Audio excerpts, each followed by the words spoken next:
What's going on, guys? It's Cimoooooooo. Now today I'm bringing to you my top 5 cards from Raging Tempest that are not fucking Zoodiac cards, because if I were to include Zoodiac cards on this list, they would pretty much take over all the top spots, and there'd really be no point to make the video, because I feel like Zoodiac's presence in Raging Tempest is kind of just eclipsing some of the other really good cards that are in this set, so I wanted to leave them out and discuss some of my other personal favorites from this set. So, before I get into the top 5, I do have one honorable mention, and that card is True King Lithosagem, the Disaster, I believe the name is. The Earth True King for short. This card is just incredible, enables some really cool combos, and it just further adds to the True King support. Plus, it probably has some of the most badass artwork of a Yu-Gi-Oh card I've ever seen in my life. So I feel like I just had to throw that in there because the card is really amazing all around, but was just shy of making the top 5 list. So starting off with number 5, we have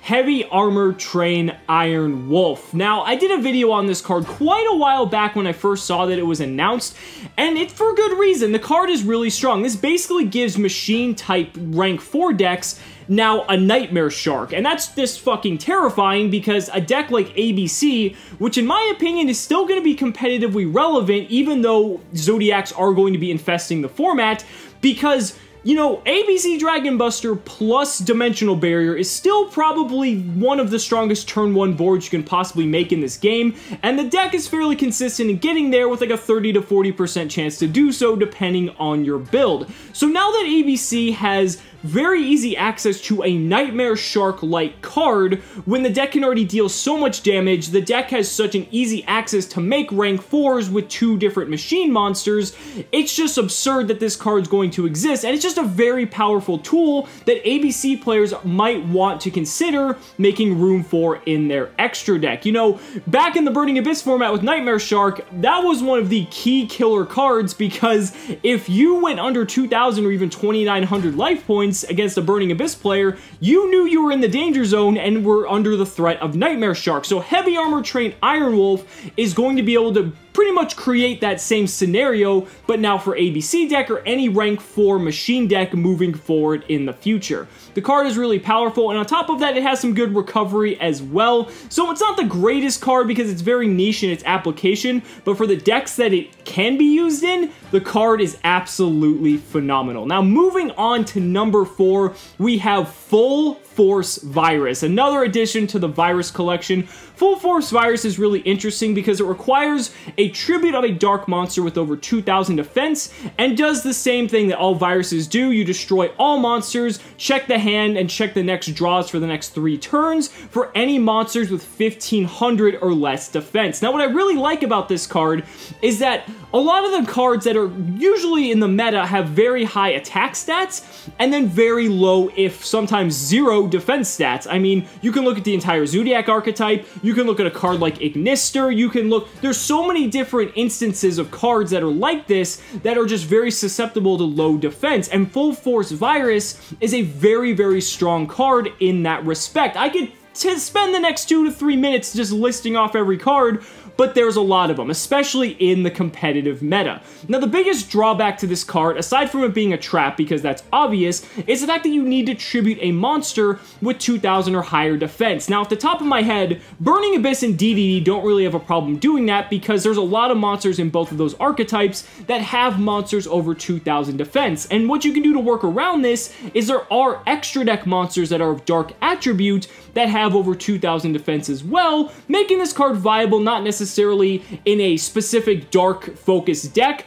but in the case where, you know, you need to just have an extra way to get to a dark monster, there are options like that available as well. So overall, Full Force Virus is a welcome inclusion to the Virus archetype, if you want to call it that. The card's going to see minimal play. You might start seeing it in Zoodiac format a little bit because the card is very effective against the archetype, but overall, because it is still a trap, it is a little bit slow. You know, the knowledge you get from it is incredible, but it's a little bit too slow for the current format we're going to be heading into, but that doesn't mean the card is bad. It's a very solid card all around. Now, moving into number 3, we have Void Feast, a amazing addition to the Infernoid archetype.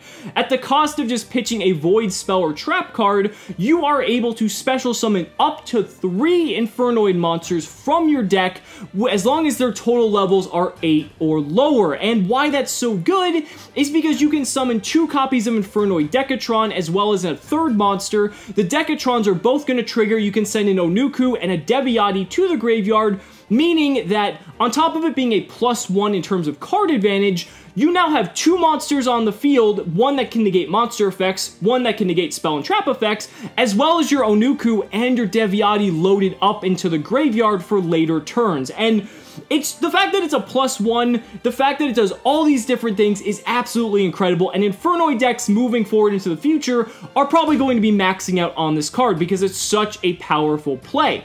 The biggest drawback to this card is that it's a trap and it does require the cost of a very specific type of card, so that could be a little bit, that could be a little bit deterring in terms of consistency, because if you don't have the card, Void Feast is technically dead. But for the most part, because now this card exists, Infernoid players are going to be shifting their strategies to include a lot more Void cards, which have always been good, they just haven't been optimal for the strategy. So, and a card like Into the Void also counts as well because it technically is a Void card. So that's really cool as well, but overall the card is just incredible and it's a very, very powerful boost to the Infernoid archetype. Now moving on to number 2, we have Wind Witch Ice Spell. Now the Wind Witch archetype is just so good.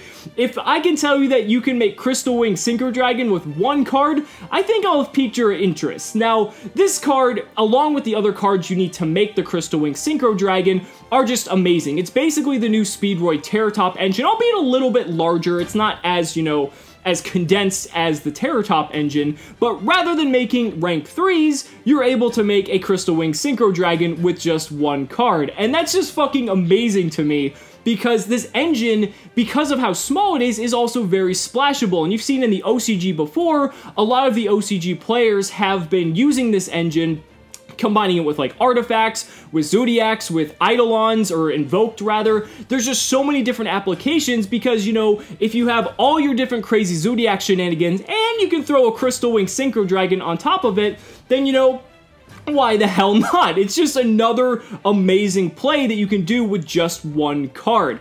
Now, the biggest drawback to this card, and pretty much the entire Wind Witch engine in general, is that you're only allowed to special summon wind-type monsters from the extra deck when you do this, so, I mean, it really hurts because you can only really go into Clear Wing Synchro Dragon or Crystal Wing, and that's pretty much it. But for the most part, Crystal Wing's gonna be all you need because it's gonna just, for the most part, it's going to win you the game if you can effectively and consistently get it onto the board. So the Wind Witches, especially because they're all ultra rare, they're pretty cheap at the moment, so it's something you might want to pick up if you haven't already.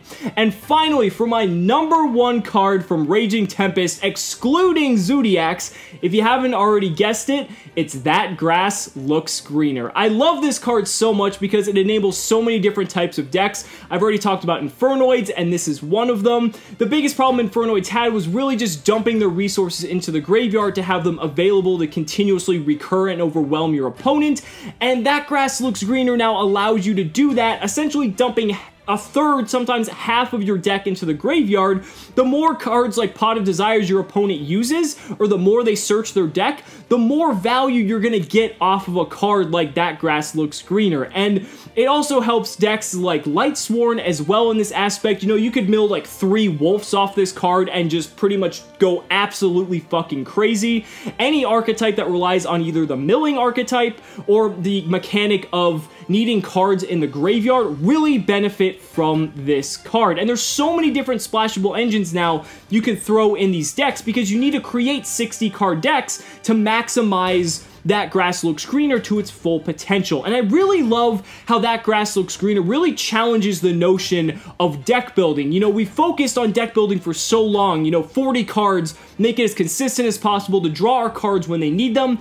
And now we have That Grass Looks Greener, and now it's like 60 cards, let's go. Like, we want as many cards in here as possible because we want to dump them into the graveyard, because the graveyard is now going to be acting like our second deck, and that's where we're going to be pooling all of our resources to just completely win us the game. And it just creates this very interesting dynamic because the fact that that grass looks greener is you can only run 3 copies of it. You're running it in a 60 card deck, so you're kind of taking away from your consistency. Although with Left Arm Offering, you can up it up to 6 copies theoretically. But then, if you happen to draw that grass looks greener, you're just going over the top, and you've pretty much, everything about consistency just flies out the window, because now you have all the resources you need and more to win you that game, unless you're in a mirror match. But that's gonna do it, guys, for my top 5 cards from Raging Tempest. Let me know down in the comments what you guys think. I really want to hear your thoughts on your favorite cards from Raging Tempest that aren't counting Zoodiacs, because we already know either you love them or you hate them. So thank you guys so much for watching the video. Be sure to like the video as always, subscribe to the channel for more amazing Yu-Gi-Oh content, and also be sure to back me on Patreon, because by pledging just $1 a month, you're investing in my ability to continue bringing you amazing Yu-Gi-Oh content. So thank you so much again, and we'll see you next time.